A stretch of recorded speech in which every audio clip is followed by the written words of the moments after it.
അമേരിക്കയിൽ ഇപ്പോൾ സംഭവിച്ചുകൊണ്ടിരിക്കുന്നത് എന്താണെന്നറിയാതെ പകച്ചു നിൽക്കുകയാണ് ഏവരും.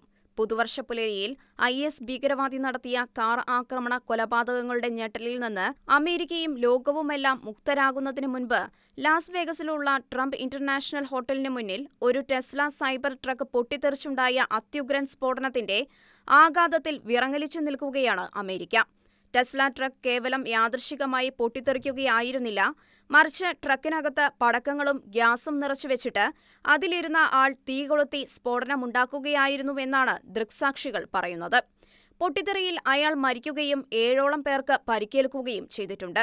ഏതാനും ദിവസങ്ങൾക്കുള്ളിൽ സത്യപ്രതിജ്ഞ ചെയ്ത് അധികാരമേൽക്കാൻ പോകുന്ന റിപ്പബ്ലിക്കൻ പാർട്ടിക്കും കൺസർവേറ്റീവ് നിലപാടുകളുമുള്ള ട്രംപിനും കടുത്ത സമ്മർദ്ദമുണ്ടാക്കുവാനുള്ള നീക്കത്തിന്റെ ഭാഗമാണ് തുടർച്ചയായി നടക്കുന്ന സ്ഫോടനങ്ങളും പൊട്ടിത്തെറികളും ആൾക്കൂട്ട ആക്രമണങ്ങളുമെന്നാണ് പറയപ്പെടുന്നത്. ലൂസിയാനയിലെ ന്യൂ ഓർലിയൻസിൽ 15 പേരെ കൊല്ലുകയും 35-ലധികം പേരെ മാരകമായി പരിക്കേൽപ്പിക്കുകയും ചെയ്ത ആൾക്കൂട്ട ആക്രമണത്തിനുപയോഗിച്ച വാഹനത്തിൽ നിറയെ സ്ഫോടക വസ്തുക്കളായിരുന്നുവെന്നും ഒരു വമ്പൻ സ്ഫോടനമുണ്ടാക്കാൻ കണക്കാക്കിയായിരുന്നു അയാൾ വന്നതെന്നുമുള്ള റിപ്പോർട്ടുകളാണ് ഇപ്പോൾ പുറത്തുവരുന്നത്. ഇസ്ലാമിക് സ്റ്റേറ്റ് തീവ്രവാദത്തിൽ ആകൃഷ്ടനായ ആ തീവ്രവാദി സ്വയം മരിക്കുകയും കൂട്ടത്തിൽ അനേകം നിരപരാധികളെ കൂടി കൊന്നുതള്ളാനും കണക്കാക്കിയായിരുന്നു എത്തിയത്. അമേരിക്കയെ ഞെട്ടിച്ചിരിക്കുന്ന ഈ രണ്ട് സംഭവങ്ങളും തമ്മിൽ അടുത്ത ബന്ധമുണ്ടെന്ന് ടെസ്ല സിഇഒയും ട്രംപ് മിനിസ്ട്രിയുടെ മുഖ്യ ഉപദേഷ്ടാവുമായ ഇലോൺ മസ്ക് പ്രസ്താവിച്ചിരിക്കുകയാണ്.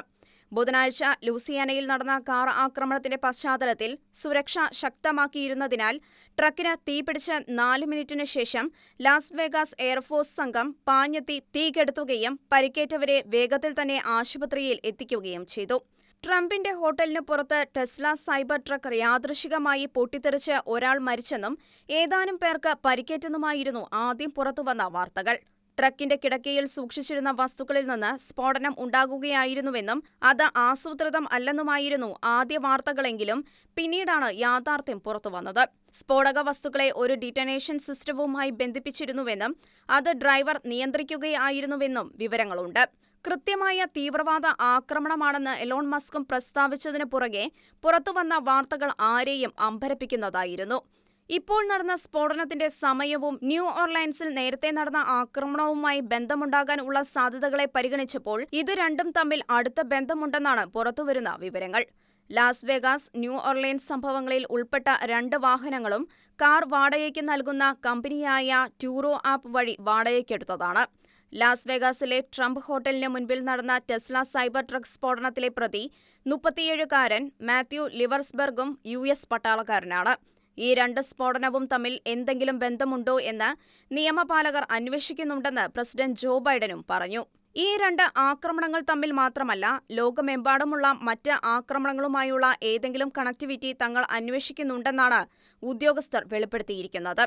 ഏതായാലും ഡൊണാൾഡ് ട്രംപിന്റെ നേതൃത്വത്തിൽ എലോൺ മസ്കും കൂട്ടാളികളും ചേർന്ന് നടപ്പിലാക്കാൻ പോകുന്ന പുത്തൻ ലോകക്രമത്തെ ഭയപ്പെടുന്നവർ തന്നെയാണ് ഈ സ്ഫോടന പരമ്പരകളുടെ പിന്നിലെന്ന് ഉറപ്പായിരിക്കുകയാണ്.